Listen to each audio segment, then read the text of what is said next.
Hip hop birthed me, Cali raised me, LA trained me. Hip hop and the gospel man that made me become a real man. Hip hop in my hand, you can feel it through the lens and the cam. This is how it is, and this is where it be like. I'm rolling with my people, and you know we gon' be hype. This is for the hip hop lovers of worldwide. Another cipher to give you, open your eyes. Like a car with no gas, it becomes worthless. The run won't last if it lacks purpose. Things that we have only scratch the surface. I heard a person say that we're the job they're working, a company servant. It's not the best version of self.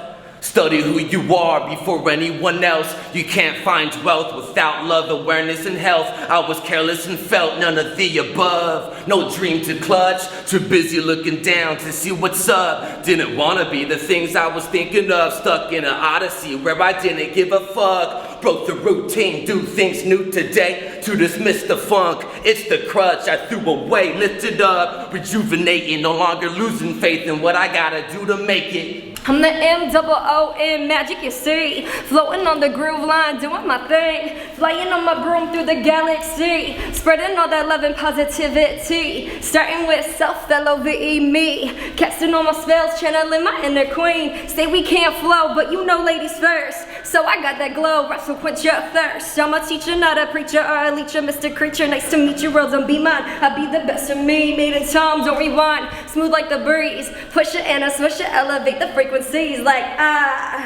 push it real good, like push it real good.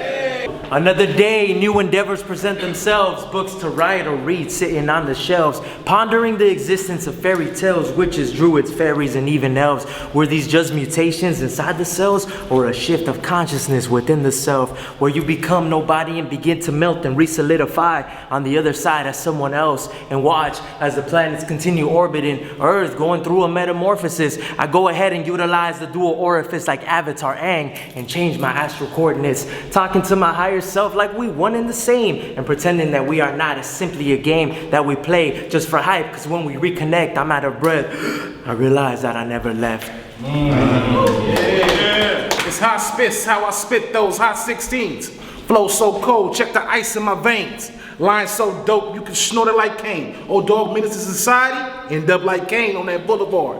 These ops get chopped like a tree. I'm in the mix like a blender, get you anything for a fee. I'm connected, but I ain't touching shit like Wi-Fi. When I was young in the hood for a game, we played drive-by. Nowadays ain't a game, it's for real. I be telling these young dudes they need to fucking chill. Cause if money ain't the mission, ain't no reason for living. Ain't no sense of politics, but ain't no profit in it. I move in and out of traffic every day in a major way. Praying while I'm plotting, remember the forgotten. I'm so raw that I'm rotten. I'm so raw that I need a purple leather outfit when I'm popping my shit. Act up, get popped quick.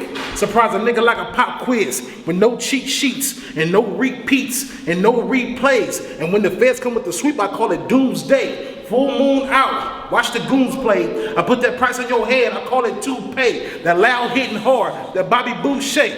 And I'm dodging bullshit, nigga, ole. I stand out like an overbite. You think Joe Rock ain't nice, that's an oversight. You want the top price and get it overnight. If he doesn't make it back that night, you're getting overpriced. Betting with your life, you better play to win. I had them goons in your room late night like David let them in. I done seen some shit that's settle in. And nosy bitches get hit just for meddling. Heavy in the game with the cane, I'm gold medaling. Barking loud, I put dog down, I old yell at them. 10 blocks make things all lock like Fort Knox. On these blocks, we flip cake like IHOP. I ain't never been to jail and did 100%. I paid my 10%, and I was back on the strip. Call it Frito-Lay, cause it's not your cheese. Act juvenile, get slapped for 100 degrees. It's rock, yeah, it's rock, spell it R-O-Q. And I ain't never gave a fuck about what they do. I'm old school, but my bitch do. Hell, I been through. Yeah, who sent you or get chopped like a Ginsu? Yeah! It's the West man. Probably need to get my head scanned. Emerged from the dirt, but you a dead man. Got a lot of juniors, but they still call me a freshman. Reincarnated if you never learned your lesson. I said once the bar raises, sweater chasers never catch them. But now they all jaded, acting like I up and left them. An all-star player, so the coach could never bench them. They bringing up my drinking, but the dope they never mention. Now how did that make you feel? Intervention? These dummies tried to sub me, but really what's the intention? Put food in their tummy, gave them money in my blessing. It's raps like mummies, you got that sonny, no question. It's cool though. Westmo dollars, moving big bodies like sumo. Never caught 100K, but I might soon though. Competition with myself, I could never lose though. Y'all be needing too much help, move solo when I cruise low. Come and try again, I fire flame like I was Zuko. Come around your highness and bow if you get too close. Show them what this rapping about, no Dr. Seuss flows. Catch an artist right in the darkness and let the tool glow. Craving the connection. I know I'm genuine when I look in my reflection. New people come around, pray for discernment and protection. Gotta keep my brothers close. Too many of our black boys in that hearse are people in those processions. But I'm just trying to count my blessings. My head spin. Every day feel like a test and a trial. My skin thick. I'ma pass through every time. The wisdom I'm gaining slowly pushing out the doubt, and the confidence I'm building gon' propel me to the top. The cloudy days almost gone. Sun gotta shine now. And for those that don't know, my name is Quay Moon Ray, the way to light God's child. I pay attention to the tone and the saturation, the contrast and exposure. I'm here to heal the nation. The hue in humans, the best part of this incarnation. I'm blackity black, baby. I deserve ovations for the sedation inside our wombs. For every case study done on Pharaoh's tombs, they took our rituals and our heirlooms, told us it was devil's work, and witches' brooms. But hey, who that there? That's a black queen with coils in her hair. A twist out to make a god bow down, and when she turn around, worship that pretty brown. They say I look like young Jada and they call me Young Pac. I used to date a dude with the last name Jacques. He taught me about the blood that come from Desaline and how the ancestors didn't bow back in IET. Word to the gods and earths. A Rastafari told me keep Jah first. A black Jew that was real Hebrew told me it was me that the pure blood come through. So when I say that I'm chosen, know it's Christ's mind that I'm token. Toroidal frequencies and Noja D got me wide open. This for your hemoglobin and the mind that's anemic. Raise your iron level so you're first. I get real scenic, then I'll call up Rosella. She the next queen of Fua. For my sisters needing healing from a womb that bears trauma. And that's word to my mama and Rama Lama, no drama. I'm gonna help 1 billion people clear out all their karma. Then go tour Guatemala, go see Britain, Guyana. Keep on finding Nirvana, they sleep on me, that's pajamas. I'm stacking bank account commas. We in the Bahamas and my man got me face down, ass up in the sauna.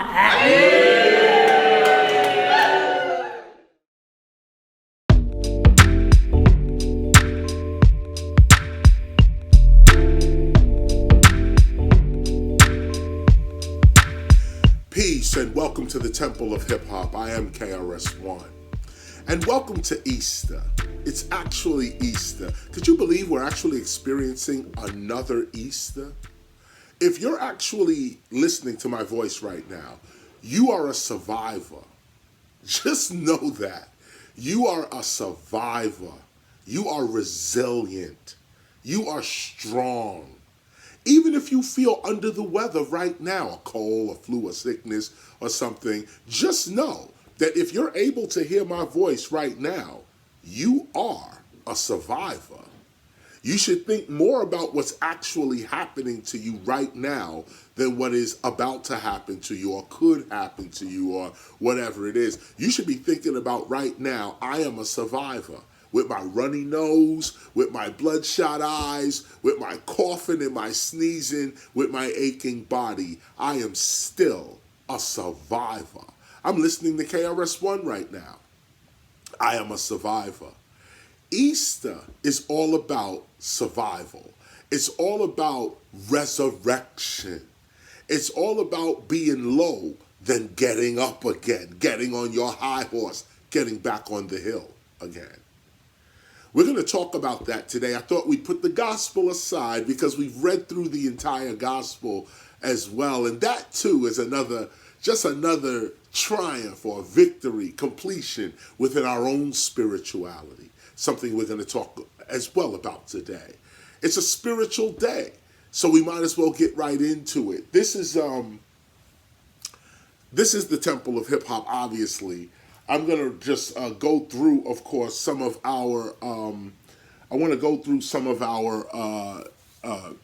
scheduled festivities, I should say, things that are going up, the announcements, so to speak, just for our organizational purposes, those that want to join in. Others of you have committees and stuff like that that are dealing with some of these issues as well. Let me just go through this real quick before we begin. So April 25th, this April 25th, like 2 weeks from now, so from now, April 25th, we're having our press conference. We're having a press conference at 1520 Sedgwick Avenue in the Bronx. Temple of Hip Hop will be having a press conference at 1520 Sedgwick Avenue in the Bronx. what we're doing that day is we'll be announcing the status of our exhibit, the status of the exhibit going in, meaning that I'm going to have the sculptures, the artists, the website designers, so on, appear there and answer sensitive questions from the press as well pertaining to this exhibit. So the status of the exhibit as well. We will announce the website, which we think is going to be called 1520communitycenter.com. So we're going to announce the website, and that's going to be up as well. And then, of course, the continuation of our logo contest. Desire One kicked it off for us as well. We're placing those logos in places that we need. But, you know, this is an ongoing thing. So with the website there, we're going to go ahead and continue the logo. We're not going to turn the volume up on artists looking for artists to produce the logo, to produce 1520's official logos, artwork, things like that. Once we have our website up and in place, then everybody has a place to go to submit artwork and so on for the exhibit, etc., etc. So at our press conference, that's what we will be discussing and putting out to the world, and also letting everybody know, again, like I said, the status of our exhibit, where we are so far with this at 1520. May 3rd is Rap Day. Shout out to Andre Harrell, who got that done some years ago. I think it was 85, I think. But we still recognize it. Rap Day, May 3rd, is recognized in the Hip Hop Declaration of Peace. And so we get our skills on. Just remember, you know, May 3rd, step up your game. In fact, the theme for Hip Hop Appreciation Week, which is the next piece here, is MCing. This year it's actually MCing. So just know that as well. But before I get to Hip Hop Appreciation Week, like I said, May 3rd is Rap Day. Step up your MC skills that day. May even want to drop a single or something that day. I don't know. Let's see what we get to. Our hip hop cultural specialist classes is also what we're going to announce at our press conference on the 25th of April. We have hip hop cultural specialist classes going up May 8th to May 12th. The week of May 8th to May 12th, we're holding hip hop cultural studies classes. Now, these are serious classes because they're connected to serious money.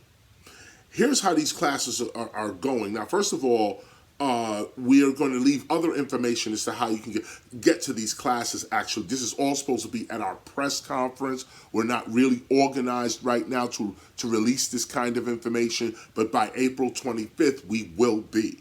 And we'll be able to release the type of information for you to get prepared for those classes. But here's the point. The reason I say that is because what you can know right now is that from May 8th to May 12th, 2023, we are training our first hip-hop cultural specialist to walk people through the 1520 exhibit. So from May 8th onward, we're going to be showing you pieces of the exhibit that's going to be up. We're going to show you 1520, how to walk people into 1520, how to walk people out of 1520, how to explain the pieces that'll be on the wall, etc. There'll be other recording artists both in the session with us learning, and others will be teaching. They'll be in the session with us as teachers. Everybody in the session is a teacher. What we're doing is getting our teaching language coordinated. We're getting organized with our 1520 Community Center teaching language. This is what we're teaching. This is why we're teaching it. Here's how to teach it, etc., etc. So if you're serious about that, that begins May 8th to May 12th. And some students are on scholarship. Shout out to Morgan Stanley Bank. Morgan Stanley came through for the building, 1520 Sedgwick Avenue, and sponsored some of these courses. The courses are $499, by the way, $499 for a 5-day course 3 hours per day. So if you got the time, there's also day courses and night courses. Some people work, so I understand you can come at night after work. We do have a night course as well. I'm teaching all the courses, at least for that week. I'll be teaching all the courses day and night. So we have a day course for those that can do the day, and we have a night course for those that work or whatever and want to come at night. On that, courses start at $499.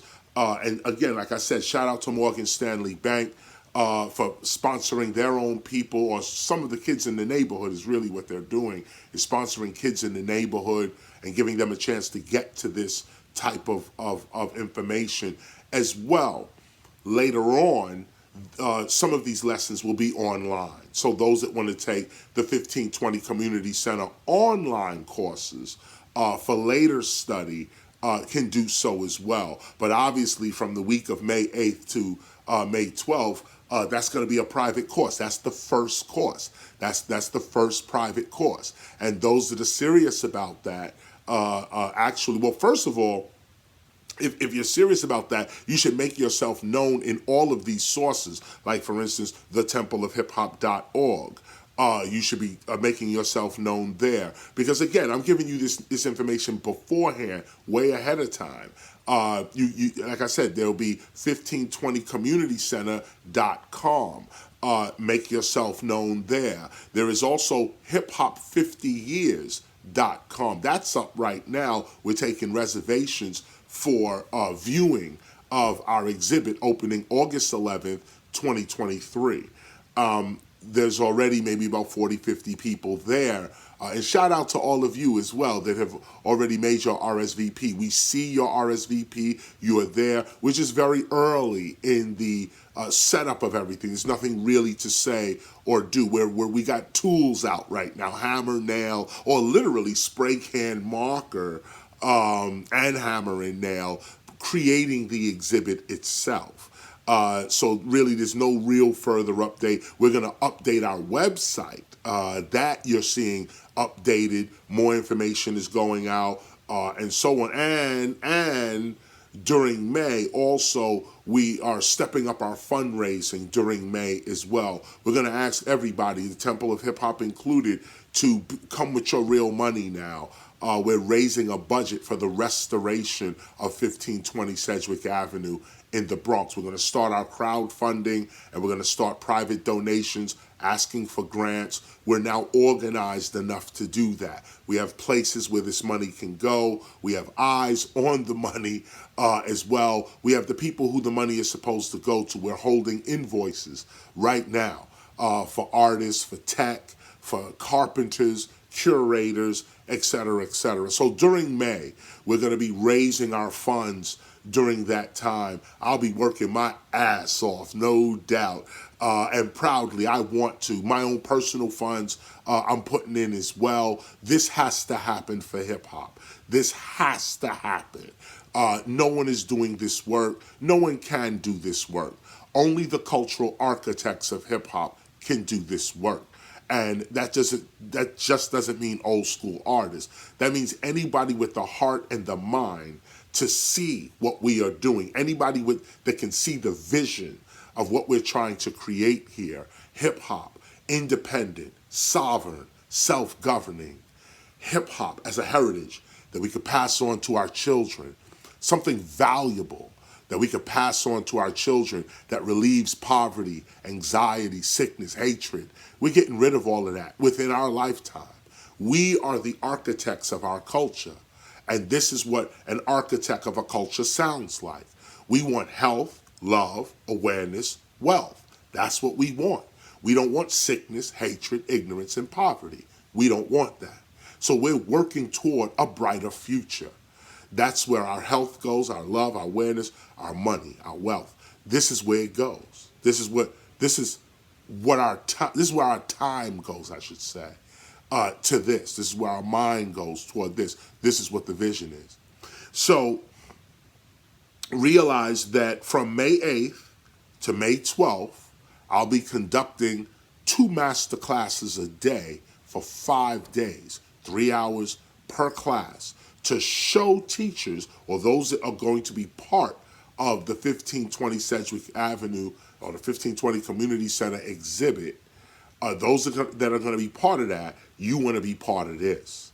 Those that just want the knowledge or the information, you also want to be part of this. Those that want a heads up with the Temple of Hip Hop, because now I'll go further. I'll go further. Our learning schedule or our path is you start at 1520 Sedgwick Avenue and you get the basics of what we teach. Then from there, if you want more or want to go further in your hip hop cultural studies and become more of a specialist, move into the ministry, maybe a teacher, an attuned hip hopper, this kind of thing, a representative of the Temple of Hip Hop, then you go into the Temple of Hip Hop in New Jersey, 55 Ludlow Street, Newark, New Jersey. Then you go there. And there is where we get deeper into the knowledge. We get serious with it. There's actual practice of all 9 elements there at 55 Ludlow Street, Temple of Hip Hop in Newark, New Jersey. So we start first, and I say this because the temple in Newark, New Jersey is still being worked on. We still got fixing to do. We got beautifying to do. The building is still being used by the community, this kind of thing. So we're taking it slow there as well and moving forward. And it has to go that way as well because we got to, we're managing 1520 and 55 Ludlow. We also have the 50th anniversary of hip hop upon us, not to mention all the other things that we also have to do within our day anyway, concert dates, lectures, and I'm not just talking about me, I mean the whole team. Everybody who's doing something, we already have a function that we're all engaged in, but now we're taking on the 50th anniversary, the managing of 1520 Community Center, and of course our own facility in Newark, New Jersey. But all of this culminates to really one thing, the preservation and protection of real hip hop. That's what the work is, that's what the mission is, no more, no less. This is what it is. So May 14th is Mother's Day. And that Mother's Day, May 14th, Mother's Day, we're looking at that. We're taking in suggestions as well. We may want to do a lecture at the temple on that day. We may want to honor some of the foremothers of hip hop that day.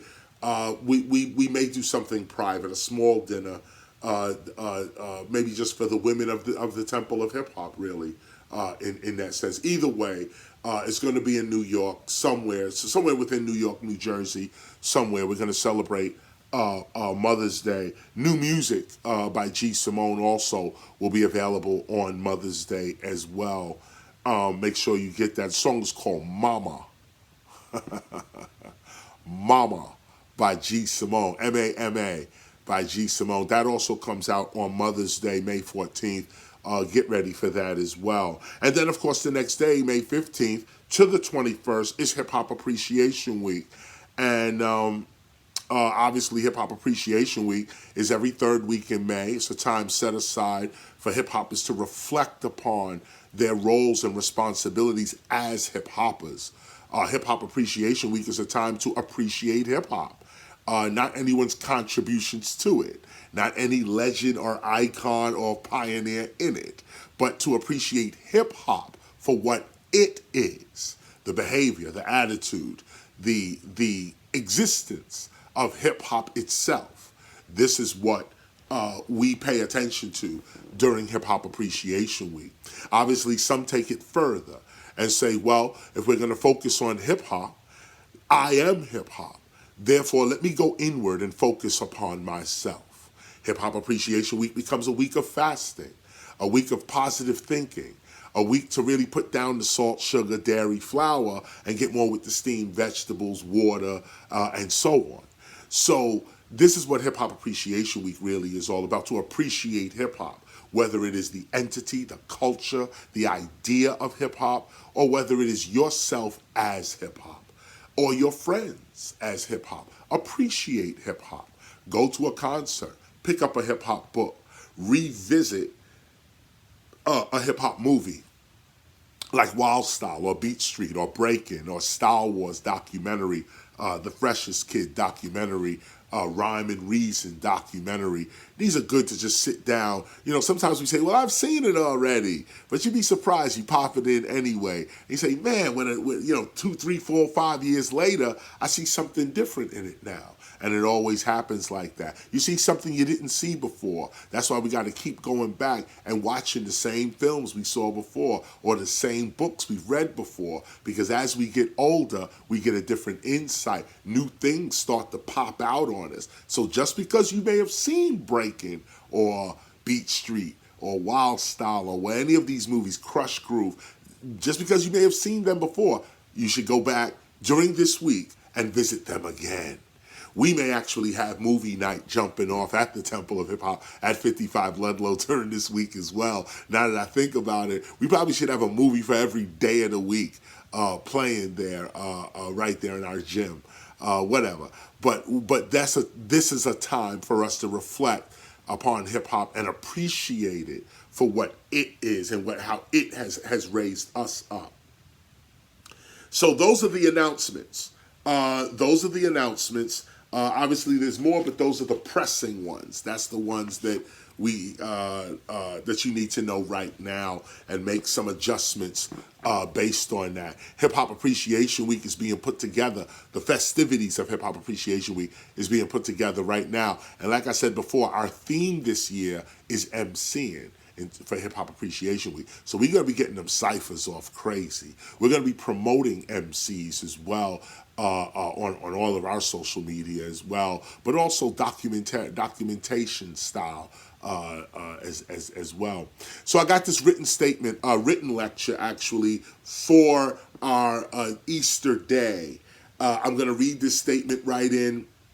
It brings us over to the gospel and it brings us over to the Holy Bible as well. It is Easter. I think it's fitting to read from the Bible today as well. So let me get right into this. The Temple of Hip Hop is a hip hop preservation ministry, archive, school, and society established to preserve and further develop the principles of original hip hop. Peace, love, unity, and safely having fun, leading to health, love, awareness, and wealth. We believe that to truly preserve hip-hop, we have to truly preserve hip-hoppers. That we are not just doing hip-hop, but that we are hip-hop. As we come to the end of our gospel, it is important that we reiterate again the meaning and purpose of our ministry, archive, school, and society, so that we are all clear as to the intention and as to the vision of what we call the Temple of Hip-Hop. For us, hip-hop is not over there somewhere. We are hip-hop. We make hip-hop real by becoming it and expressing it. This is our faith. This has been both our spiritual as well as our cultural faith. The fact that we are hip-hop. Hip-hop is our culture, and our culture is our spiritual path. We do not exist outside of or apart from our culture. And our culture does not exist outside of or apart from God. If God is all and omni and ever present, then hip-hop as well is the will of God. And over a 50-year period, we have seen and experienced this divine will at work in the building of our new nation. This is our faith. We have seen and experienced now, and look at the word as I connect with faith, not faith that it's coming, it's been, no. We have seen and experienced now that culture is established long before the participants in that culture realize that they are part of it. Situations and circumstances outside of human awareness and human planning begin the origins of culture, and hip-hop's culture is no different in this respect.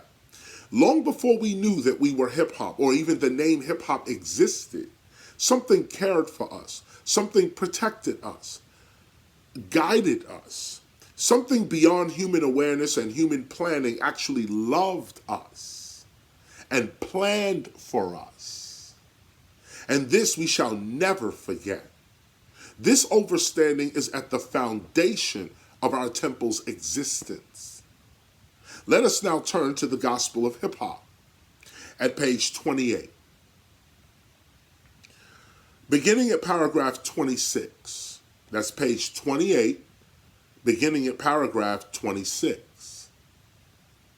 We are going to read from paragraph 26 to paragraph 33. Here we go. Here's paragraph 26 of the Gospel of Hip Hop. Quote, "Let us as scholars and hip hop citizens acknowledge the presence of the love that has saved us. With this gospel, let us proclaim our reconnection and trust for the love that has guided us thus far. We respect the experiences of older civilizations. Older civilizations have had with God, but now it is time we experience God for ourselves. We no longer need an interpreter. Our culture is our religion, and our religion is our culture. Such a life is not for everyone, though. Hip-hop is alive. It is a thinking faculty of the universe itself, and it chooses who it shall reveal its secrets to. Those of us who have committed ourselves to observing the divine activities of love in human affairs have observed that the force that brought hip-hop into existence planned, protected, and nurtured us long before we knew we were being developed into hip-hop. Hip-hop started for us before we were aware of it. This is the truth. This is a fact. This is the truth. This is even what all of the pioneers proclaim. Our observations show that divine love was the first act that got hip-hop started. Something cared about us. Something cared about our group. Long before we knew what we would become, a loving, caring force was at work, guiding our steps and molding our collective character to become hip-hop today. And we acknowledge the existence of this guiding force. This is the beginning of our spiritual path, that which saved us. Let us acknowledge it. It is to this force that we owe our existence. All praise, glory, and worship be to God. The love that has made us hip-hop. That's what God is to us. This caring whatever, spirit, force, intelligence, consciousness, whatever you want to call it, it cared for us and nurtured us until we realized who we were. For us, it is love that produces the intentions of our minds, and we live and perceive our reality in God. The love that fights for us. And because nothing exists outside of love, including hip-hop, we accept our divinity as hip-hoppers, as God's intention. For we now know for sure that we belong to God, knowing that hip-hop itself has its source in eternal being, along with everything else in the known and unknown universe. Know this, hip-hop exists for divine reasons, and we have come into material existence as part of the divine order of the universe. We, hip-hop, are not a mistake. We are a manifestation of divine love. We are not here to just sing and dance. We are part of the divine order of things. We are part of the divine order of things. Hip-hop is a product of human genius, clearly inspired by divine mind. Therefore, our first work as a young nation is to take the source of our being more seriously. And this is what the Temple of Hip-Hop is all about. Here, we approach the being of hip-hop seriously. Announced in 1996, the Temple of Hip Hop was formed to work in four phrases. Now, of course, the original in the Gospel of Hip Hop, in our book, and we went over this, the original shows 3 phases, but this is an error, and we marked it as such. There are clearly 4 phases stated in the Gospel of Hip Hop. We stated 4, but the typo was 3. And hopefully you have that correction. 1, this is what, now this, mind you, this was announced in 1996 when the Temple of Hip Hop first began, and creator of a men's calendar was there and wrote this down. That's who we're quoting now, which was later, and 2 years later, 1998, this person who is making a men's calendar took our words and put it in the calendar. We then doubled back and put that in the Gospel of Hip Hop. And by the way, this is all true testimony and evidence. That's all we dealing with, is true testimony and evidence. We've been at this for a pretty long time. So look at this. Announced in 1996, the Temple of Hip Hop was formed to work in 4 phases. 1, as an organization that protects, preserves, and promotes hip-hop culture. That's it. That's it. 1, as an organization that protects, preserves, and promotes hip-hop culture. And this was at a time when people said hip-hop culture. What do you mean culture? What do you mean? We was already declaring that this was going to be our work. 2, to open a cultural learning center and facility for hip-hop culture, featuring a museum exhibiting the artifacts of hip-hop culture. Did you see that? Now, of course, I always say to you that the Temple of Hip Hop is all about preserving the subject of hip hop, the customs, traditions, the idea of hip hop, the principles of hip hop. That is our first priority. But like I always say as well, somebody should be preserving the material aspects of hip hop. And that's why we leave that to other museums and other museum projects. We support that. We support that because somebody should be doing that work. But here you can clearly see that when we first started, we announced that we were going to do this work ourselves, even though we know what it is with what we are foundationally. Somebody still has to do this work. Look at what the Temple of Hip Hop was destined to be. To open a cultural learning center. That's 55 Ludlow right there. A facility for hip hop culture. Featuring a museum exhibiting the artifacts of hip hop culture. That was 2. Here's 3 now. This is the 3rd phase. To build a school recognizing and teaching hip hop as the consciousness of our common culture. So you got museum, school, right there, okay? Or ministry, archive, school, okay? And here's the last part. Well, here's 3. Let me read 3 again. 3, to build a school recognizing and teaching hip-hop as the consciousness of our common culture.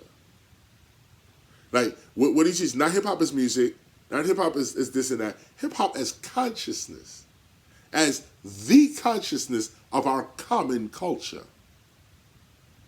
And 4, to create an authentic collaborative history for the culture, to create a history for the culture. And then, of course, it says Men of Hip Hop Calendar Series 1998. We said this in 96. It was reproduced in 1998 and became part of the Gospel of Hip Hop from that point forward all the way to 2009 when the Gospel was actually published. Let's read on. This is the final paragraph, paragraph 33. In short, the Temple of Hip Hop is a hip hop preservation society and ministry, established to ensure the longevity and further development of traditional hip-hop in the world.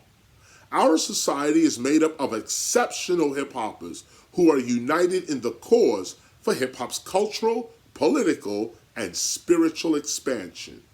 End quote. That's the gospel of hip-hop. And that also explains the intent of the temple of hip-hop. We are no more than what I just read. We are no less than what I just read. This is the vision. This is the mission. This is what we're going to achieve.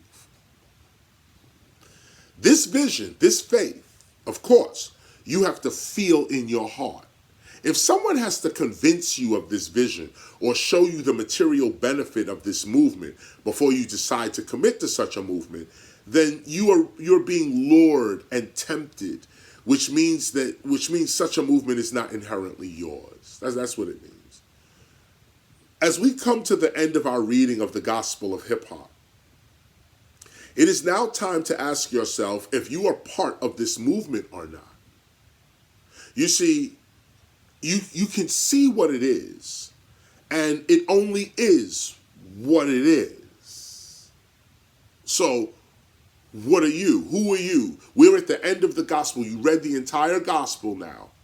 You've read it in real time. Are you a member of the temple of hip hop? Are you part of this divine culture? Do you see the reason for seeing hip hop in this way?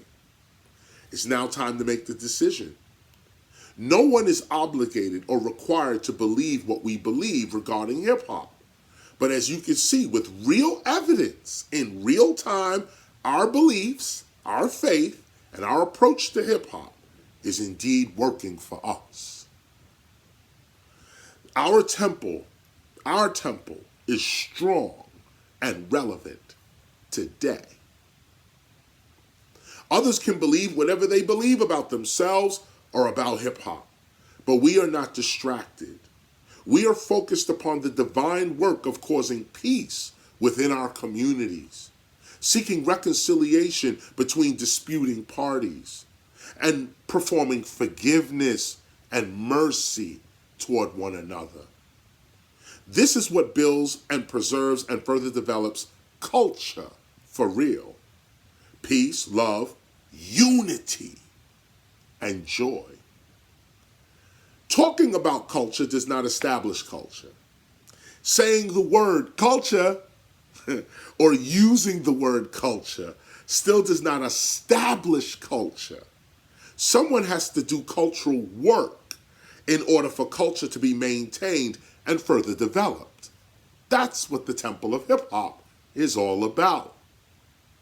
Once realized, culture is further developed within peace, within love, within unity, and within joy. War and argument, hate and non-caring attitudes, disunity and self-sabotage, and of course, depression and sadness are the very ingredients for cultural and communal destruction. And we can see it all around us. We can see the results of lawlessness, immorality, and dishonesty. They lead to mass depression and hopelessness. We can see that many of the problems facing both individual people as well as society as a whole today stem from some form of mental instability. Either it's immorality at the highest level, which makes the public think that laws don't matter, the courts are corrupt, police officers don't care, now the whole society's out of whack because those who are supposed to lead justice drop the ball. Those that are supposed to be officers of peace have become officers of war. Hip-hop still has its governing powers. We don't have to keep looking to a state or a city to change the way the urban landscape operates. We are the landscape. We are the landscape. So if we change our consciousness, the landscape changes. We don't need laws to be passed. We need consciousness to be changed.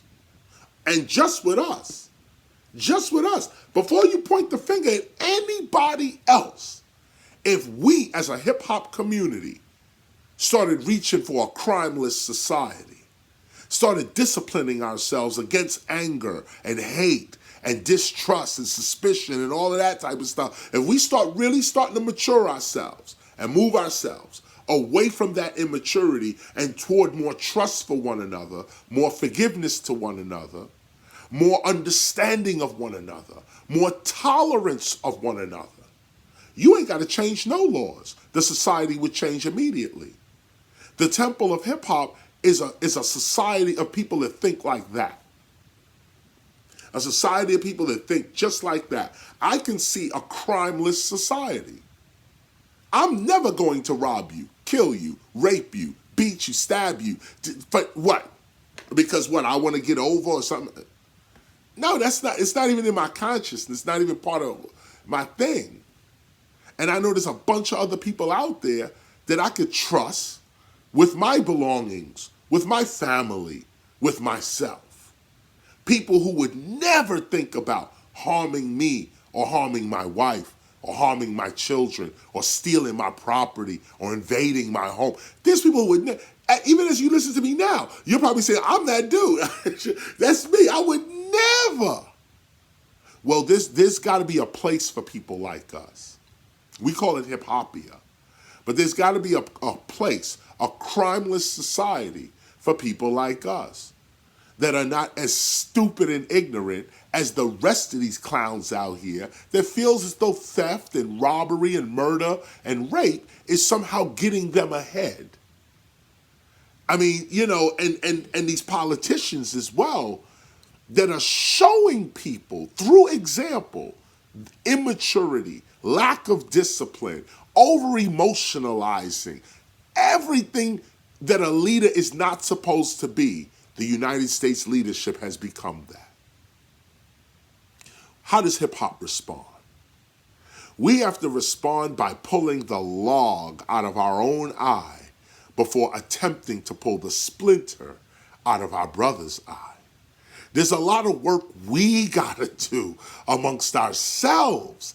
And if we do it, the reward, if we do this, is that not only do we become divine on earth, we prove our divinity in earth, but the rest of the world benefits.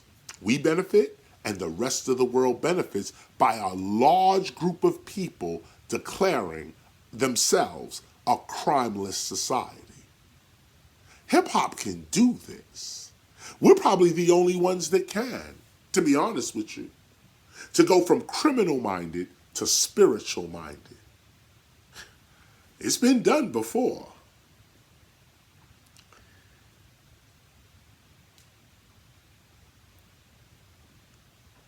Let me read this last part again.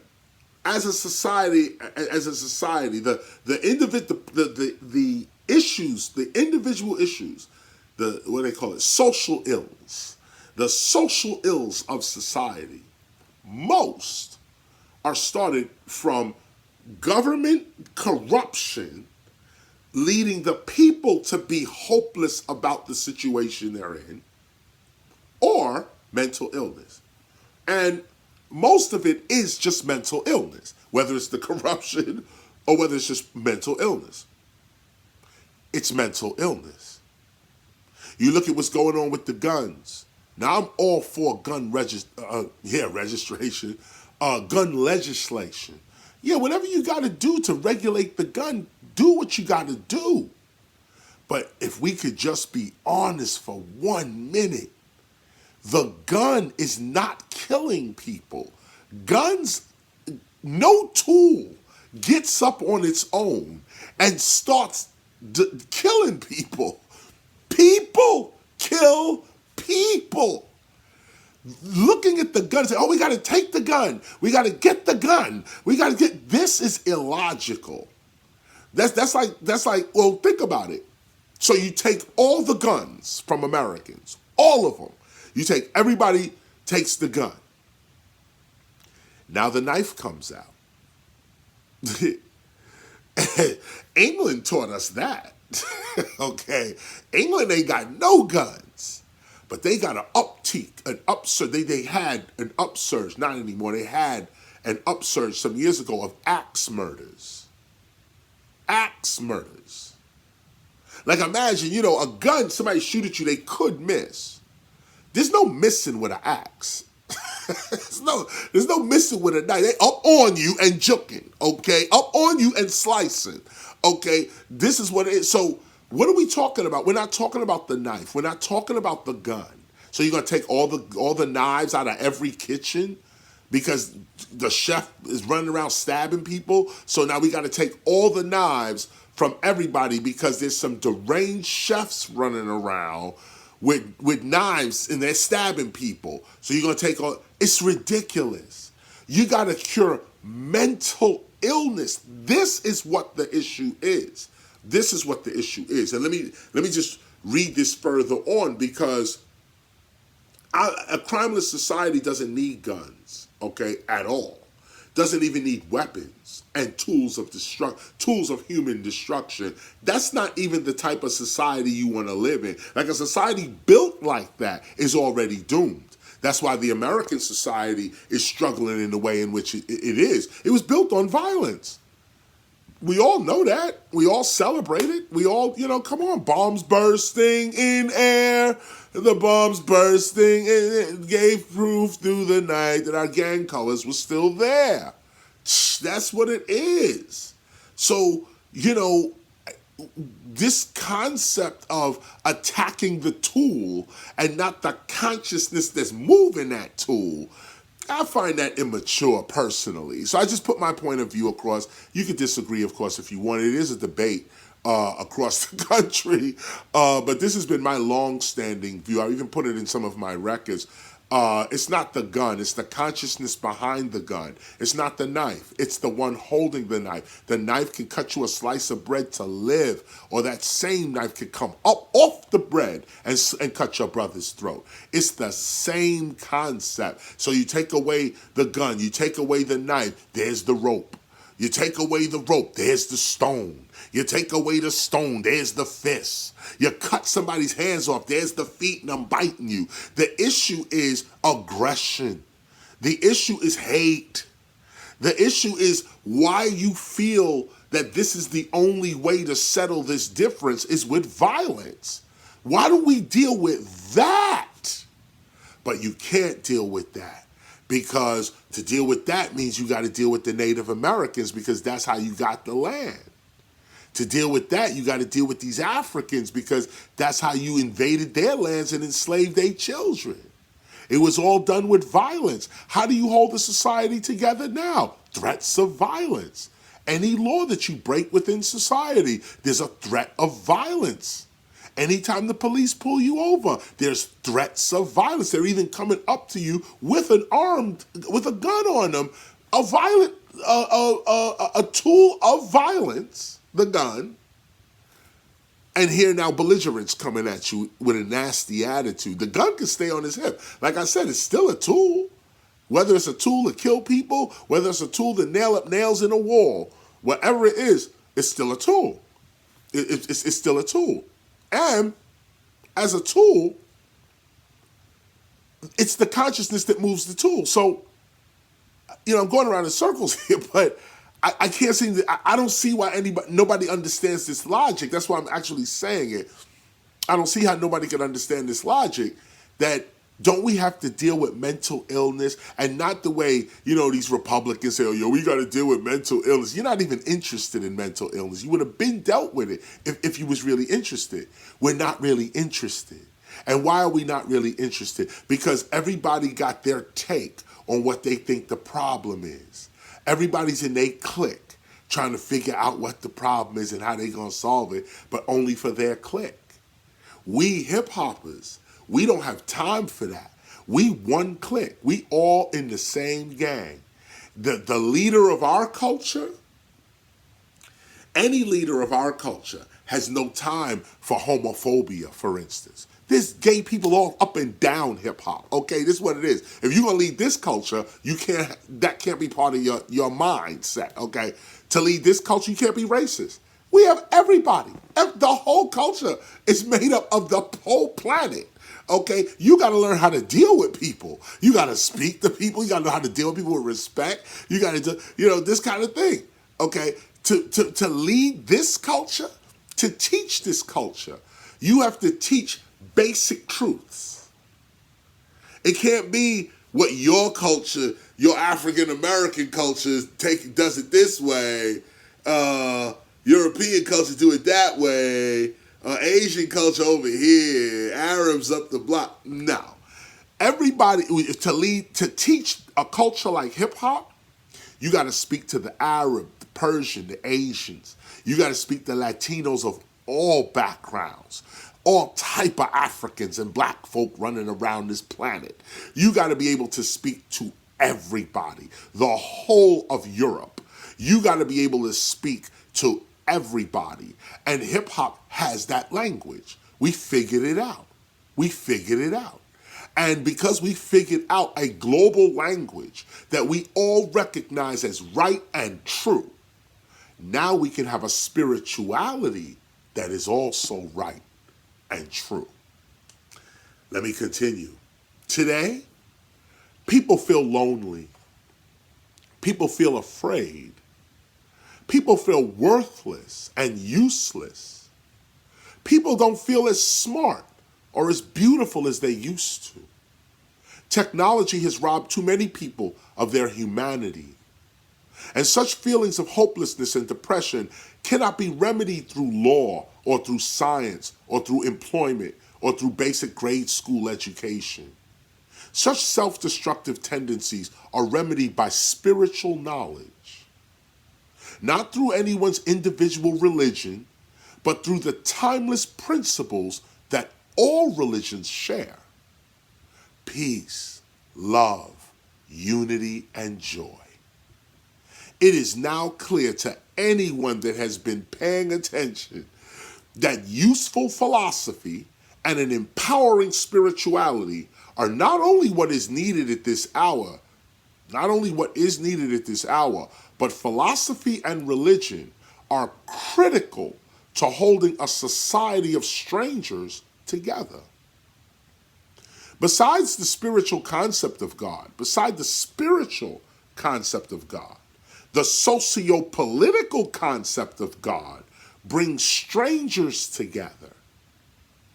The idea is that a spiritual parent makes us all family, makes us all brothers and sisters. Another way of saying this is to say no one is above the law. In this case, it is the law that is our unifier. Adherence to basic laws like no stealing, no killing, and no lying can also unite people. But a bond created by a genuine love and care for oneself and for one's group is a much stronger communal bond than one created and sustained by law only. We can now see that without a sense of spiritual awareness, there is no love or care for one another. This is what we are experiencing right now in real time. Right now, 2023, April, we are experiencing this, what I'm reading right now. That's why I'm putting it into the record. Without love, there is only hate and intolerance. Matter of fact, let me read this part one more time. We can now see that without a sense of spiritual awareness, that's what I want to say again, there is no love or care for one another. See, law, education, science, none of this has care and love in it. You can't run a whole society with science. That ain't good. We can see what is happening. Without peace, there is only war and conflict. Without love, there is only hate and intolerance.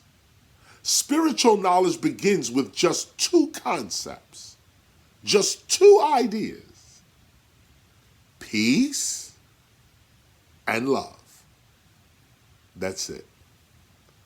Forget for a moment what religion may espouse these ideas. Forget that for a minute. Put all that aside for a minute. Forget for a moment what religion specific religion may espouse these ideas and focus in on the ideas themselves. Peace and love. A real pal, P-A-L, pal. Peace and love. Is this your real character? These are the spiritual questions across all religions on the planet, in the planet, right now. Hip hop is asking you the real spiritual questions right now. Right now. Here's a real spiritual question. Is peace and love your real character? Is peace and love, peace and real love, the priority of your life? This will separate the men from the boys, okay? The women from the girls, okay? The spiritually aware and those playing games, okay? Does peace and love define you? This is the beginning of real spiritual knowledge across the board. Because if peace defines you, then you are not the one seeking argument, causing conflict, making things worse for the lives of other people. If peace defines you, then you are always at ease, you are content with yourself, and you're content with what you got, with what you possess. You don't care about what other people got, what other people doing, what other people say. You at peace. You content. What you got is enough for you. Who you are is enough for you. God is enough for you. You don't need more than that. If you're at peace, okay, if you're at peace, others feel at peace around you. This is the atmosphere and environment necessary for spiritual growth. And what I'm speaking to you now is universal. Universal. I can say this is the hip-hop spiritual path, peace and love. But this is every spiritual path is peace and love. If you ain't got that, what are you doing? What are you calling God? What are you calling spirit? What is this then? And as a philosopher, I'm bringing it to you like this so you can really ask yourself deep down inside what it really is and really delve into your spirituality. You still arguing and claim you with God? You still uneasy, still anxious, still insecure? And you claim you got God walking with you? Or peace is your personality? You can't have it both ways. You're either a peace-filled person or you're in a turmoil in your own mind. You're uneased, you're diseased if you don't have peace.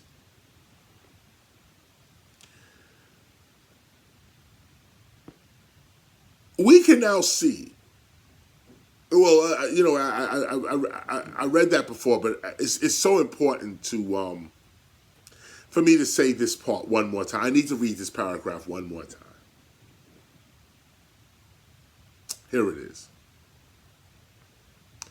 We can now see that without a sense of spiritual awareness, there is no love or care for one another. These are the most important lines. Without peace, there is only war and conflict. Without love, there is only hate and intolerance. That's what we're experiencing every day on the television. This one don't like that one. That one don't like this one. This one is making laws against that one. This one is denying the humanity of another one. The intolerance. Why? Because you ain't really with God. Intolerance. Why? Because you really don't have peace and real love on your heart. Real love on your heart. Spiritual knowledge begins with just two concepts, with just two ideas, peace and love. Forget for a moment what religion may espouse these ideas and focus in on the ideas themselves, peace and love. Is this your real character? Is this the priority of your life? Does peace and love define you? This is the beginning of real spiritual knowledge, because if peace defines you, then you're not the one seeking argument, causing conflict, making things worse for the lives of other people. If peace defines you, then you are always at ease, you are content with yourself and with what you possess. Others feel peace around you. This is the atmosphere and environment necessary for spiritual growth. If love defines you, if love is your priority, if love is your very character, then hate, intolerance for others or of others, and revenge are just not part of your identity. It's just that simple. If love defines you, then love and care are your immediate reflexes in any situation toward any living being. It is not that you won't feel moments of extreme dislike or discomfort toward a person, a place, or a thing. It is more the fact that when these destructive feelings come to you, you have somewhere else to go. You have a higher, deeper, more rewarding place to go within your own self that does not make you a slave to these unproductive emotions. Logically, love is just a good idea. Take away all of the spiritual and poetic interpretations of love. Love is just a good and healthy idea. And the more good and healthy ideas you have leading your life, the more enjoyable and fulfilling life will become. Remember, both peace and love lead to cooperation over competition.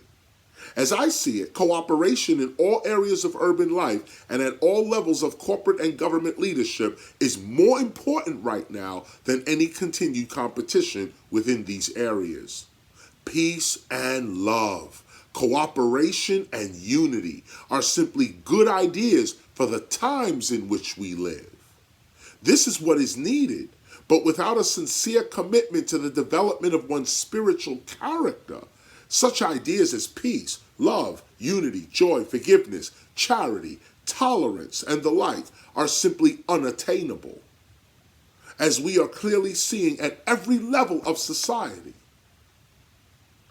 Obviously, what we, the American society, is in need of right now are some good ideas. And this is where philosophy and philosophers can become very useful in these times. Philosophically speaking, we can forget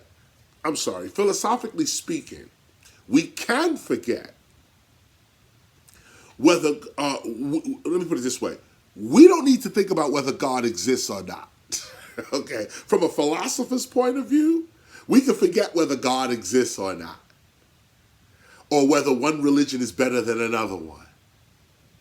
The very concept of peace is, again, from a philosopher's point of view, the very concept of peace is just a good idea. The idea of settlement, of commitment, contentment, the idea of satisfaction, of completion, even perfection, these all relate to peace, and they are all simply good ideas. The concept of a universal loving being as the cause of the universe and of nature is not a bad idea. This is a good idea. Forget whether you believe it or not. The very concept itself is simply a good idea. That you can communicate with an intelligence larger than your own, something that's larger than you that loves you. This is not a bad idea. Whether true or not, these are still good ideas, rewarding ideas, healthy ideas, empowering ideas to grow up with. The concept of the earth as our mother, to which we owe our very existence, is not a bad idea. All of us being the offspring of nature and seeing one another as one family of beings united by nature is also not a bad idea. These are good ideas. And these good ideas and useful concepts applied to one's character are simply healthy and right. This is spiritual knowledge. Without all the mysticism and all the poetry and symbolism, this is a real knowledge of spirit, an awareness of the intangible goods, of the inner being that you really are, the workings of the inner person. Knowledge of these timeless principles have kept indigenous cultures intact and thriving for many thousands of years, long before the invasions of European explorers upon our ancestral lands, thousands of years before that. This is what many urban areas are in need of right now. We need to return to our ancestral ways. We need to resurrect our ancestors within ourselves. We need to believe again. Believe in our own divinity and live up to it. But for the past 40 years, due to the corruption, the hypocrisy, and the sexual misconduct of the Christian church, and really a whole bunch of leaders, within all denominations, many good people have turned their backs on what they have been trained to believe God is and what religion is. And this is the problem. This is precisely what the enemies of God want. As the old saying goes, if you can't beat them, join them. And when the devil joins, and when devils join in on God's work, they corrupt such work with their very character in it. Now everyone judges the religion by the standards of those that failed at the principles of that religion.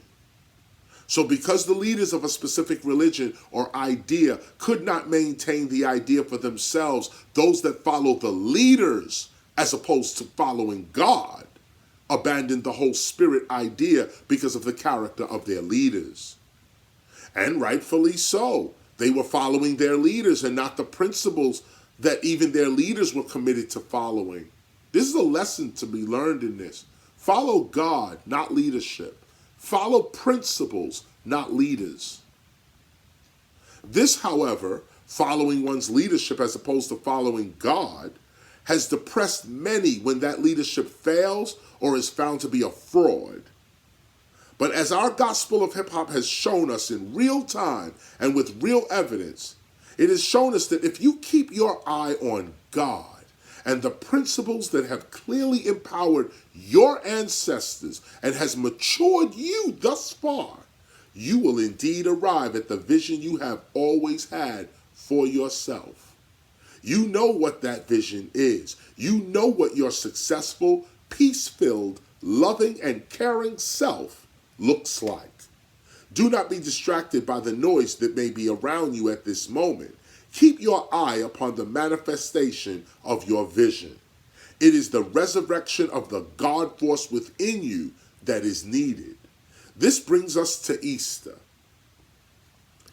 As today is Easter Sunday, and Easter is mostly a Christian holiday, it is fitting then to read from the Bible today, reflecting upon what it means to actually resurrect.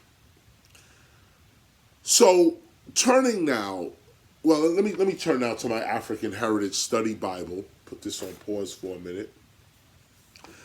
I'm going to turn to, this is my African American Heritage Study Bible. I'm turning to Matthew, the last chapter of Matthew, actually. Last chapter of Matthew, which is chapter 28. Matthew chapter 28. I'm going to read the whole chapter. It's Easter. Let's get into this. Now keep in mind, I'm reading off of everything that I just read. Is peace and love your character? This is the beginning of any spiritual path. Any. Peace, a contentment within yourself. And love, care, empathy, understanding. If you don't have these things, I don't know how or you just are of another spirituality that teaches that you can not have peace, not have love, not have joy, and somehow be close to God. And good luck with that one. I have never experienced that, so I can't teach on that. What I've experienced is that when you forgive those that have wronged you, you grow. When you manage to keep love on your heart while others are hating you, you grow. When you give to those that don't even deserve your gifts, you grow. I've learned this over a 40-year period. I'm telling you the truth. These spiritual principles, they work. Let's read the Bible now. Matthew chapter 28. In the end of the Sabbath, as it began to dawn toward the first day of the week, came Mary Magdalene and the other Mary to see the sepulchre. The other Mary is presumed to be Mary's mother. This is after Jesus is crucified off the cross. He got taken down to the cross by Nicodemus. He got put into the sepulchre,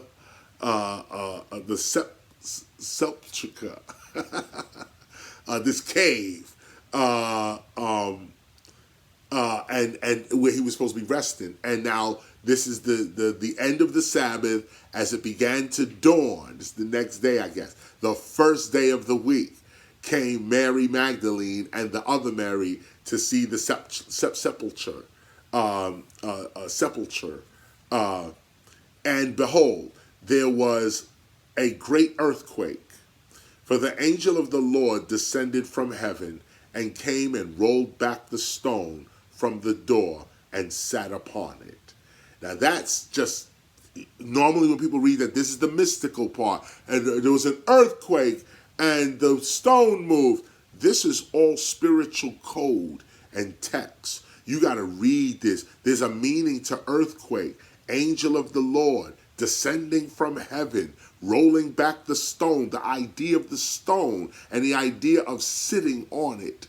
These are all spiritual concepts that I'm actually not going to get into right now, but you should just know that whenever you're reading the Bible, especially a book like the Bible like this, that these are words that our ancestors knew were going to be altered, twisted, etc. And we're getting glimpses and fragments of what they were trying to say to us during their times. Remember, the people that's writing this are black people under Roman oppression. That's what they're dealing with.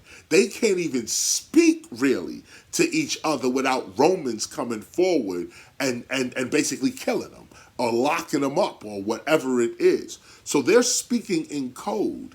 And the way in which you decipher the code is by living the life. It's not by reading the book. It's by doing what your ancestors did, living the life of your ancestors, picking up their work and continuing it. You get to see what's real in this book and what's not. You get to see, based on character, what your ancestors were really saying to you. And Christ is a character. Christ, although began in Africa, obviously the first Christ must have been some dark-skinned person somewhere, but in the realm of the Christ, skin color is not what it's about. Character and intention and mind is what it's really all about.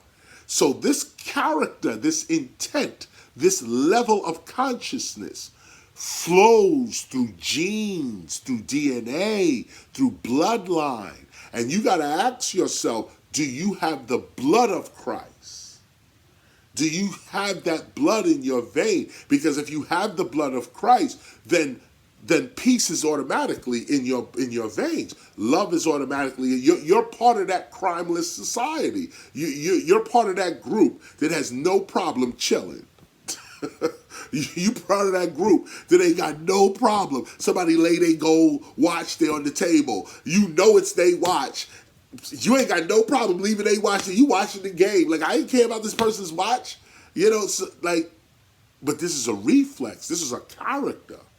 You're always looking to help. You're always looking to give.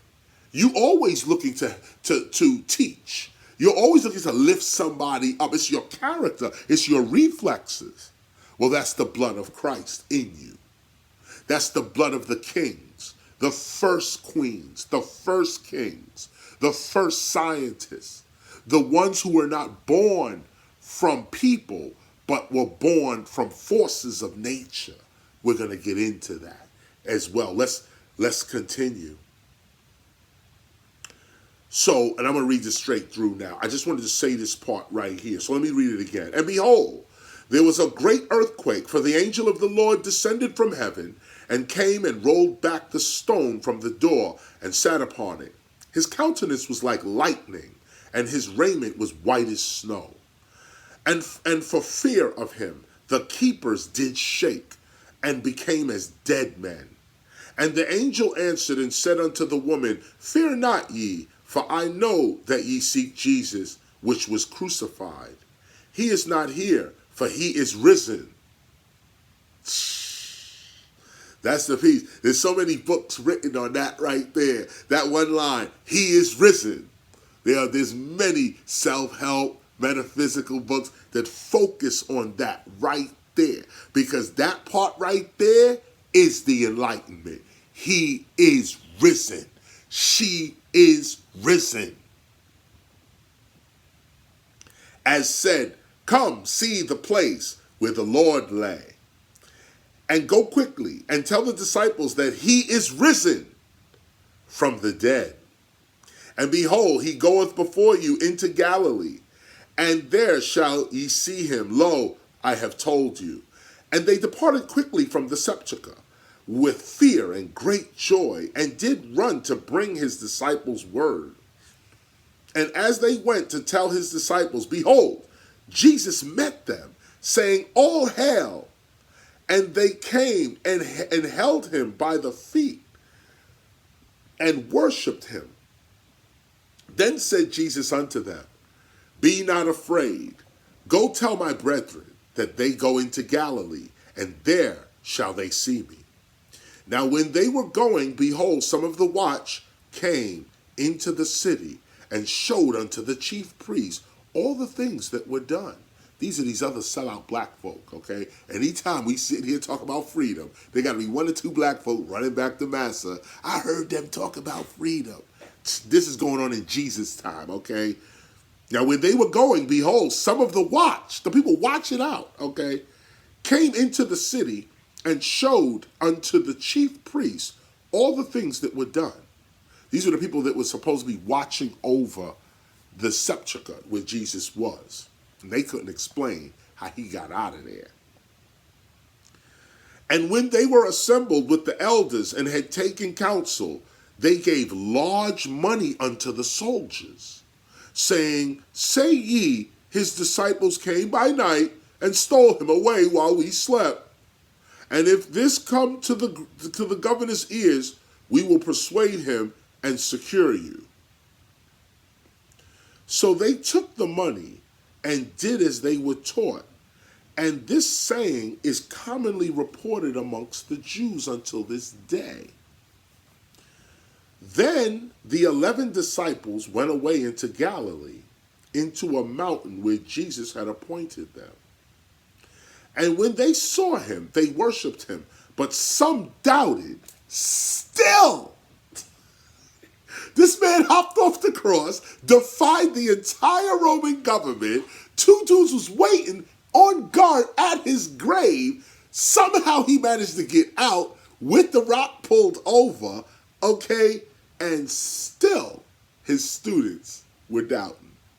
Just a message. Okay. But some doubted. And Jesus came and spoke unto them, saying, All power is given unto me in heaven and in earth. Go ye therefore and teach all nations. Did you hear that? Go ye therefore and teach all nations, baptizing them in the name of the Father and of the Son and of the Holy Ghost, teaching them to observe all things whatsoever I have commanded you. And lo, I am with you always, even unto the end of the world. Amen. Now that part, amen, brings us back to my writing. This last part, amen, is interesting to the whole resurrection story because it is the Kemetic culture, black Egyptian culture, that the idea of resurrection and eternal life comes from. See, this is interesting to black people in particular, and then interesting to all people that may have this blood in them. You may be white with that black blood, that black king blood in you. You may be Asian, you may be Persian, so on, but you got that black, that original God blood in you. That first human blood may be in you. No matter what your color is, no matter what your ethnicity is, no matter what your race is, no matter what it is, we've lived long enough, humanity has lived long enough to have shared the God gene with pretty much everybody on the planet that was able to get it. Everybody on the planet that was able to receive it. Obviously, some people have not received this. Obviously, some people have not received this gene. Look how they act. I'm not judging anybody or pointing any fingers, not trying to put nobody down or lift somebody up. But just look at the act. Look, observe with evidence and with a true eye. Look at how people act. Look at how they act. And you can tell who has God with them and who doesn't. This idea of looking at somebody who's dressed nice or maybe able to quote the Bible, that's not God. You can't settle for that as God anymore. You're gonna have to get with the truth. And the truth of the matter is that our black ancestors defeated death. This is the legacy right here. Is that, just think for a minute, that if there's a technique to defeat death, wouldn't you want to grab onto that at least? Imagine a whole civilization that said, we figured out that we live forever. If we do this, this, and this, say these prayers, have this character, we live forever. Now, I mean, just think about that. Think about your ancestors having this kind of knowledge and then being invaded because they have this kind of knowledge. Like the ones who have this kind of knowledge live in a crimeless society. So obviously it's criminals, those who don't have the knowledge, invading them. And them, who is a crimeless society, has no defense. They are killed, run off, etc., because of their character. But guess what? Because of their character, they knew that these people were coming with the gun, with the knife, with the so on, and they started writing years beforehand for their children that was about to be taken. See, these are God's people, so they know the future. We marvel today at, you can tell the future. No, this was a regular thing for them. We know what's going to happen. They consulted the stars. These were master cosmologists. Their knowledge of the universe was way more than anything we're dealing with right now. Because imagine, with the vast knowledge of the universe that this corrupt society has, imagine a divine society reaching for they found the secret to life. And they wrote it in art. They wrote it in DNA. They wrote it in character. And if you can match that character, you can enjoy eternal life. That's what religion was all about. That's what this whole thing is all about. But if you don't know that you come from divinity, then you're lost. You're literally lost. Literally lost. So in fact, it is known now by all learned scholars in this area, in Egyptology, that Asar, also known as Osiris, is the first in world history to be resurrected from the dead. A black man. As the story goes, Amun, from which the word and or name Amen comes from, gives birth to Tefnut, moisture, and Shu, air. Did you hear what I just said? Tefnut, which is moisture, and Shu, which is air. Okay, Amun, this is what at the end it said Amen. This is the original word, Amun, which was a god in black culture. A black god. But black gods were not complexion black gods. They were characters, forces of nature that became human. You're not hearing me right now. Okay, I'm going to read forward. Okay. Asar is known. It is known that Asar, also known as Osiris, is the first in world history to be resurrected from the dead. As the story goes, Amun, from which the word and or name Amen comes from, gives birth to Tefnut, moisture, and Shu, air. Remember, we are dealing with stories that relate to the very first self-aware beings. Wrap your head around that. We are dealing with stories that relate to the very first self-aware beings. These beings do not come from other humans. They are the first humans. These beings come from the intent of nature itself. These first beings are created by the forces of nature itself. In fact, there is no real difference between them and nature's forces because they are forces of nature themselves. These are the first actual gods, not made-up images of angelic human beings, but real self-aware beings manifested by the forces of nature itself. There are no humans before them. They are the first. Everyone else comes from them, but they come from God. This is how you come from God, because there's no humans before you. There's no humans before the character of peace and love, of joy and unity. These are human traits here, even divine traits.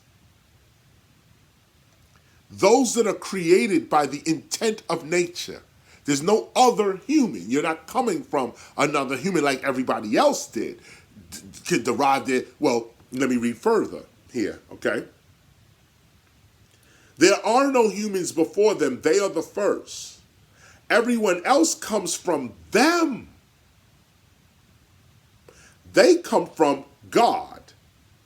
In paleoanthropology, these first beings are referred to as African Eve and genetic Eve. And all of humanity outside of Africa is said to come from them. And we know that these were real people too, by the way. So again, as the story goes, Amun gives birth to Tefnut, moisture, and Shu, air. Just think about what that might mean. Moisture and air, creating humans. Moisture and air, like these are our parents. Light, heat, moisture, air, the wind, water. These are our parents. Or should I say, these are the parents of the gods. Gods don't come from other humans. Gods come from the intent of nature and or the universe.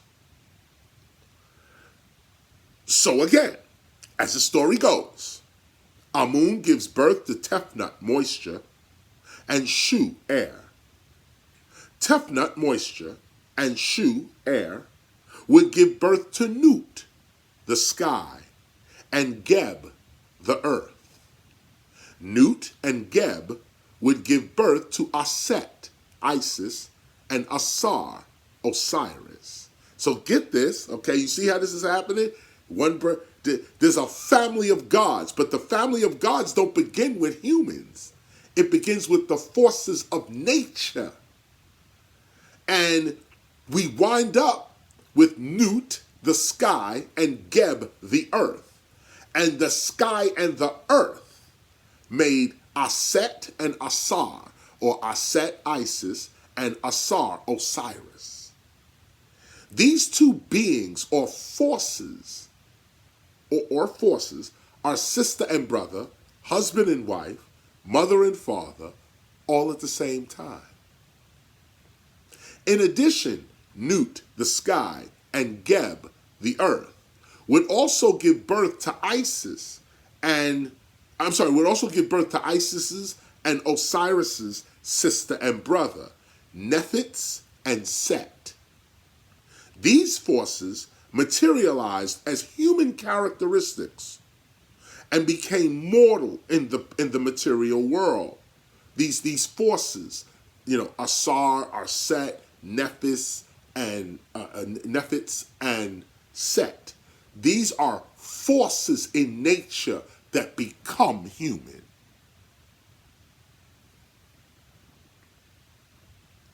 They lived, they taught, they argued, and fought amongst each other. And they died. The gods live and die. But the death is not like what we think, like we're taught death. When the gods die, it is a sleep. They're going to wake up again. Long before the concept of race, it was natural character and abilities that defined a person. Nature gave you what you had.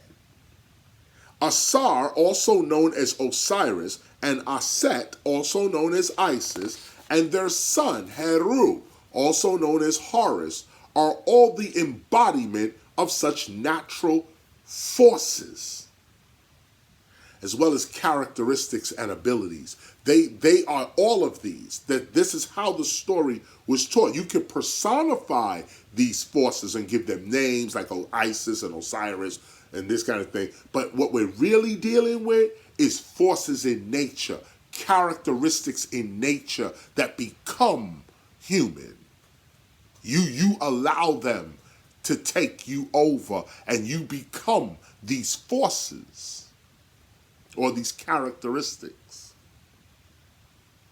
Greek historian Diodorus Siculus, 90 BCE to 21 BCE, writes that Osiris, Asar, was originally a community leader of early Kush. He, Asar, is also said to be the founder of Kemet, Egypt, and Kemetic writing, the Medunetar. And it's actually Char, Medunetar, or the writings of God. He is said to have introduced agriculture, theology, and the foundations of civilization to humanity. But as the story continues, Asar marries Aset, Isis, and when Asar went out to continue civilizing the world, his brother Set became jealous and began plotting against Asar. Set eventually kills Asar and chops him up into 14 pieces, scattering these pieces all over the earth.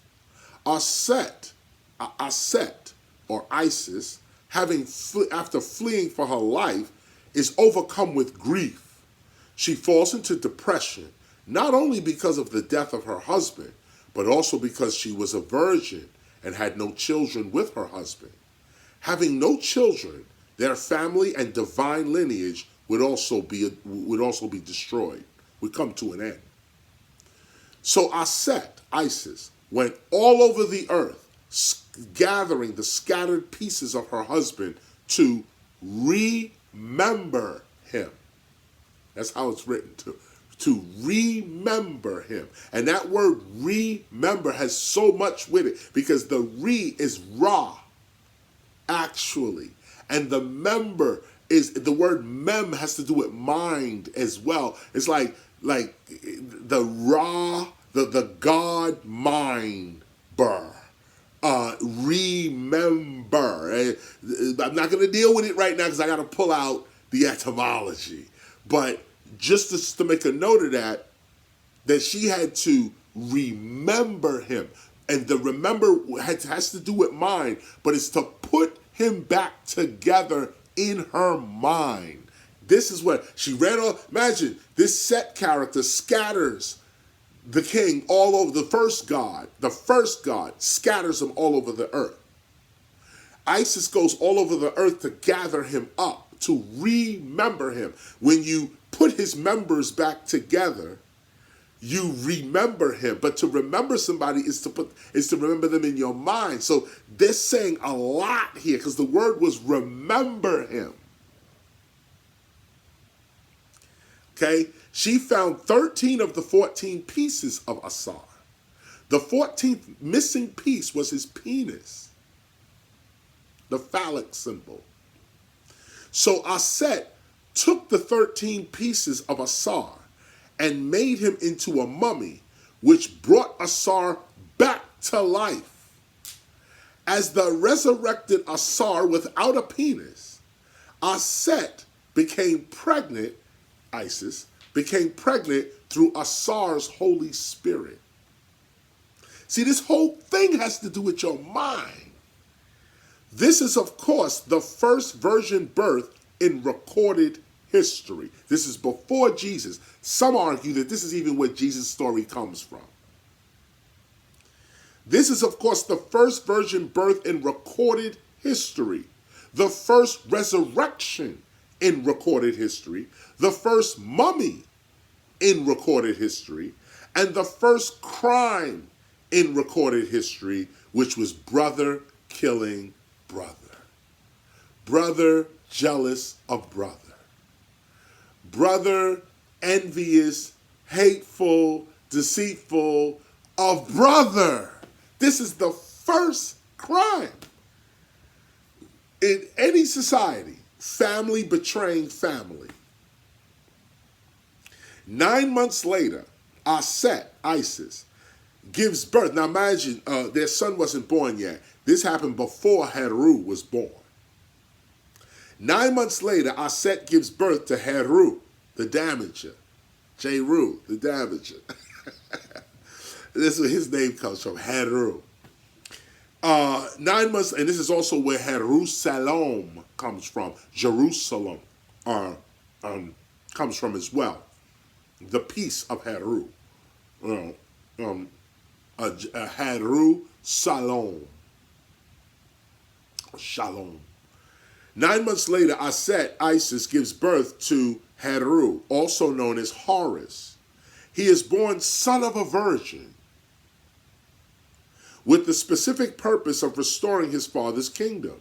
Heru eventually defeats his uncle Set and restores his father's kingdom, where he is then transformed into a falcon, which flies up to his father Asar, receiving his blessing in the form of a winged sun disk.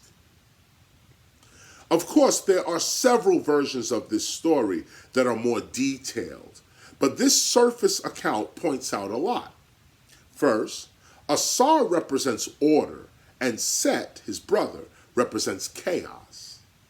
In fact, Set represents the forces of disorder, dis-ease, and disrespect. Set is not bad, however. Set is simply the opposite of Asar. Asar represents the forces of order, ease, balance, and discipline. Whereas again, Set represents the forces of disorder, dis-ease, and disrespect. Told to young Cushites, Asar and Aset, as well as Heru and Set, were all aspects of oneself that needed to be dealt with. Asar, Aset, Heru, and Set were forces within oneself that needed to be either controlled or further cultivated. The whole idea of brother killing brother as the first crime, depression being the first dis-ease of the gods, being without a father, a nation being scattered across the earth, avenging one's ancestors and restoring them to their greatness, all of these circumstances and challenges were taught to young Cushite seekers of truth, developing them into adulthood. Brother killing brother being without a father, a nation being scattered across the earth, etc., sounds a lot like the conditions of those that relate to hip-hop today. Being that most of the Cushite population was literate, Asar and Set were read and comprehended as two forces within oneself. It was you that was always the Heru, the son of the Virgin, the Christ. The challenges facing Heru were the keys to unlocking one's own divinity. The basic challenges that you were to face on your own journey toward enlightenment were told in the Asar, Aset, Heru, and Set story. As the story continues, Heru had to defeat the disorders within himself. He had to defeat the Set within himself, the jealousy, the greed, the ungratefulness, the disloyalty, even the fear, the guilt, and the doubt. All of these had to be overcome in order for Heru to restore his father's kingdom. This is what made you king or pharaoh. It was the fact that you had defeated the Set within yourself. This was the original resurrection story. This is where Easter comes from. That by overcoming and maturing beyond one's own self-doubt, one's own fears and insecurities, by controlling oneself and by keeping oneself grounded in one's ancestral character, one could resurrect the greatness of one's divine ancestors within oneself. That's the point to Easter, to bear your own cross, which is a constant reminder of self-sacrifice. CROSS, constant reminder of self-sacrifice. To bear your own cross and to arrive at that point where you're just doing God's will.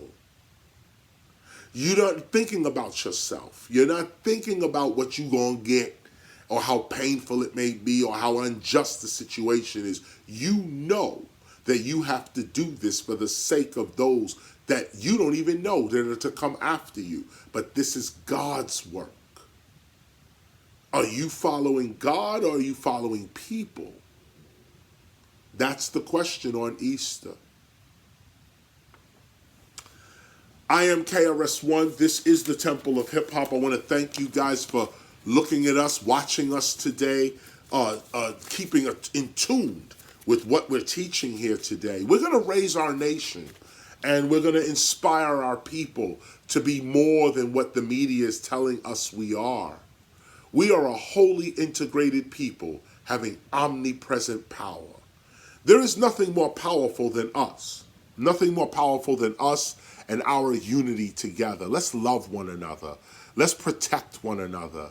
When we fall, let's lift one another up. Let's teach one another. Let's show our children through example what a real hip-hop civilization looks like.